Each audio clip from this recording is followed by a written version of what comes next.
Shri Sachchidananda Sadhguru Sainath Maharaj key జై. శ్రీ సాయి సచరిత 30వ అధ్యాయం. ఇది 430వ పేజీ, 50వ ఓవి నుంచి ఈరోజు చదువుతున్నాము. అతడి సామాన్యమైన వాడా, బాబాకు అందరికంటే అధిక ప్రియుడు. ఆ ప్రేమకు అతనితో అన్యులెవరూ సరితూగలేరు. అతని యోగ్యత కూడా ధన్యమైనది. అతని పేరు మాధవరావు దేశపాండే అన్నది వంశపారంపర్యంగా వచ్చింది. బాబా వద్ద అతనికి తప్ప మరెవరిది చనువు సాగేది కాదు. ఎప్పుడూ ప్రేమగా దెబ్బలాడుకోవడం, అరే ఒరే అని ఏకవచన సంబోధన. బాబాకు అతనిపై కన్న కొడుకు వలె విశేషమైన ప్రేమ. అతడు వనికి వచ్చాడు. చిన్నప్పుడు అతనికి జబ్బు చేస్తే అతని తల్లి దేవికి మొక్కుకుంది. తల్లి, ఈ బాలుణ్ణి నీ ఒడిలో వేస్తున్నా, వీని చంపినా బ్రతికించినా నీవే. నా బిడ్డ బాగైతే నీ దర్శనానికి తీసుకొని వస్తాను అని మొక్కుకోగానే బాలుడు బాగయ్యాడు. మన పని పూర్తి కాగానే వైద్యుని కానీ దేవుని కానీ మర్చిపోతాం. మొక్కు కష్టకాలంలోనే గుర్తుంటుంది. మొక్కును తీర్చకపోతే అది భయానికి కారణమవుతుంది. ఎన్నో రోజులు, మాసాలు, సంవత్సరాలు గడిచిపోయాయి. మొక్కును మర్చిపోయింది. చివరకు ఆ తల్లి తన అంతిమ సమయంలో మాధవరావుతో చాలా సంవత్సరాల నుండి ఉన్న మొక్కు ఇంతవరకు తీర్చలేదు. ఇంకా ఆలస్యం చేయడం మంచిది కాదు. నీవు దేవి దర్శనానికి వెళ్ళు అని చెప్పింది. అంతేగాక ఆమె 2 స్తనాల్లో తామర వచ్చి చాలా బాధపడింది. భరించలేని ఆ బాధను సహించలేక దేవికి మరొక మొక్కును మొక్కుంది. తల్లి, నీకు నమస్కరిస్తున్న ఈ యాతన నుండి నన్ను రక్షిస్తే 2 వెండి స్తనాలను నీకు సమర్పిస్తాను అని ఈ మొక్కును కూడా తీర్చాలి అనుకుంటేనే తీర్చలేకపోయింది. దేహావసాన సమయంలో ఇది కూడా గుర్తుకొచ్చింది. ఈ మొక్కును కూడా కొడుకుకు గుర్తు చేసి మొక్కులు తీరుస్తానని అతని వద్ద మాట తీసుకొని ఆ తల్లి ఏ కోరికలు లేక హరిచరణాలలో లీనమైపోయింది.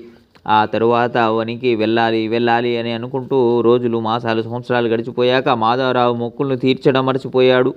ఈ విధంగా 30 సంవత్సరాలు గడిచిపోయాక షిరిడిలో ఏం జరిగిందంటే, ఒక జ్యోతిష్యుడు అక్కడక్కడ పర్యటిస్తూ అక్కడికి వచ్చాడు. అతడు జ్యోతిష్య విద్యలో గొప్ప జ్ఞానం ఉన్నవాడు. భూత భవిష్య వర్తమానాలను తెలుపగలవాడు. అనేక మంది జిజ్ఞాసులను సంతృప్తి పరచి వాహ్వా అనిపించుకున్నవాడు. శ్రీమంతుడైన కేశవరావు బుట్టి మొదలు అనేకులకు జ్యోతిష్యం చెప్పి వారిని సంతుష్టపరిచి అప్పటికప్పుడు అభిమానాన్ని సంపాదించుకున్నాడు. మాధవరావు తమ్ముడు బాపాజీ తన భవిష్యాన్ని గూర్చి ప్రశ్నించగా దేవి అతని ఎందుకు ప్రసన్నంగా లేదని తెలిపాడు. మీ తల్లి తన అంతిమ సమయంలో తన మొక్కుకున్న విషయాన్ని మొక్కులను తీర్చమని మీ అన్నకు చెప్పింది. వానిని ఈనాటి వరకు తీర్చనందున దేవి బాధను కలిగిస్తూ ఉంది అని చెప్పాడు. ఈ కథనంతా బాపాజీ మాధవరావు ఇంటికి రాగానే చెప్పాడు. మాధవరావుకు అంతా గుర్తుకొచ్చింది. కంసాల్ని పిలిపించి 2 వెండి స్తనాలను చేయించి వారిని తీసుకుని మసీదుకు వెళ్ళాడు. బాబాకు సాష్టాంగ ప్రణామం చేసి 2 వెండి స్తనాలను వారి ముందు ఉంచి, ఇవిగో వీని స్వీకరించండి. మా మొక్కు తీరుతుంది. మీరే మా సప్తశృంగి, మీరే మా కులదేవత. ఈ మొక్కుబడిని తీసుకుని శాంతించండి, ఇక కష్టపెట్టకండి అని అన్నాడు. బాబా సప్తశృంగి మందిరానికి వెళ్ళి స్తనాలు నీ చేతులతో ఆమె చరణాల వద్ద అర్పించు అని జవాబు చెప్పారు. అలా బాబా బలవంతంగా పెట్టగా మాధవరావు కూడా అట్లే తోచి ఇల్లు వదిలి దేవి దర్శనానికి వెళ్ళాలని నిశ్చయించుకున్నాడు. బాబా దర్శనానికి వెళ్ళి శుభాశీస్సులను, విభూతి ప్రసాదాన్ని, వారి అనుమతిని తీసుకుని బయలుదేరాడు.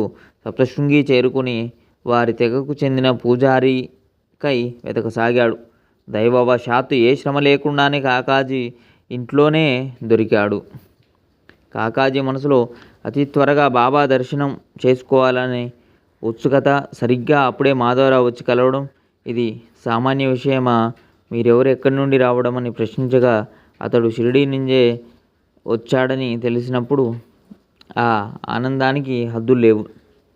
ఉభయులు వెంటనే కౌగిలించుకున్నారు. ఇద్దరూ ప్రసన్నచిత్తులై సాయి లీలను చెప్పుకున్నారు. మొక్కుబడి కార్యం పూర్తి కాగానే కాకాజీ షిరిడీకి బయలుదేరాడు. తలవని తలంపుగా మాధవరావు వంటి మంచి సహవాసం లభించడంతో కాకాజీ చాలా ఆనందించాడు. షిరిడి మార్గాన్ని నిరీక్షించసాగాడు. మొక్కు త్వరగా తీరిపోగానే ఆ ఇద్దరు పరమోత్సాహంతో, పరమ ప్రీతితో సాయి దర్శనానికి బయలుదేరారు. Thank you. జై సాయినాథ్. మరో 81వ ఓవి నుంచి మరో వీడియోలో చదువుకుందాం. జై సాయినాథ్ మహారాజ్కి. అందరూ చల్లగా ఉండాలి. అందరినీ ఆ సాయినాథుడు చల్లగా చూడాలని కోరుతూ జై సాయినాథ్.